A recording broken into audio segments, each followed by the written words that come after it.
မင်္ဂလာပါအတူယူစီယာယဟန်တာအစီအစဉ်မှပြန်လည်ကြိုဆိုလိုက်ပါရရှင်ဒီဇင်ဘာလ25ရက်နေ့ဟာခရစ်တော်ရဲ့မွေးနေ့ခရစ်စမတ်နေ့ကိုကျင်းပကြပြီးဒီဇင်ဘာလ26ရက်နေ့ဟာ Saint Stephen ရဲ့ပွဲနေ့ကိုကျင်းပကြပါတယ်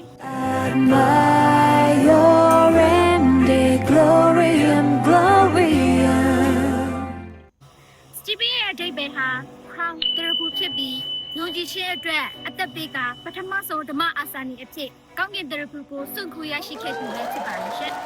မတရားမှုအမောင်ထွေရဲ့အလယ်မှာဓမ္မအလင်းနဲ့အခီးယေစုရဲ့မတရားကိုဆွဲကင်ထားသူရဲ့အတွက်အန္တရာယ်အမျိုးမျိုးပြည့်စုံနိုင်ပါတယ်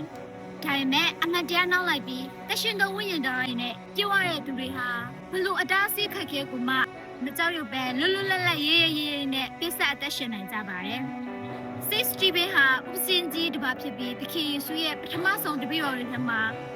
အဦးဆုံးတရားတော်အတွက်အသက်ခံရတဲ့ဓမ္မအာစာနီပဲဖြစ်ပါတယ်။စိန့်ပီတာနဲ့တမန်တော်ကြီးတွေကမုတ်ဆုံးမတဲ့စီရသားတွေ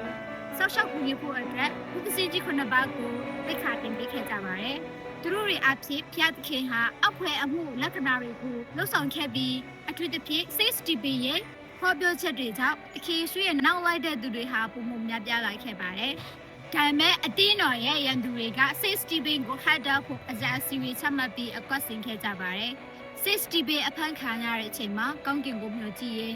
သခင်ယေရှုဟာအဖခမီးတော်ဖျားရဲ့လက်ရမှာရက်တည်ရာကိုတွေ့ခဲ့ရပါတယ်။သူကိုဂျေရုဆလင်မြို့အပြင်ဘက်မှာဆွဲခေါ်ပြီးကြောက်ခဲနဲ့ Stephen ကိုပြစ်ပေါက်တက်ပစ်ခဲ့ကြပါတယ်။ထိုအချိန်မှာ Stephen ဟာသူ့ကိုပြစ်ပေါက်တဲ့သူတွေအပြစ်သားတဲ့အတွက်ဖဲတခင်စီမှာအတနာခဆူတောင်းပေးခဲ့ပါတယ်။ကျွန်တော်တို့လည်း Saint Stephen ရဲ့ယုံကြည်ခြင်းနဲ့တည်တည်ခံမှုကိုအတူယူပြီးအမှန်တရားနဲ့ညီချင်ရဲ့အတွက်ကြိုးစားလှုပ်ဆောင်ကြတာဆို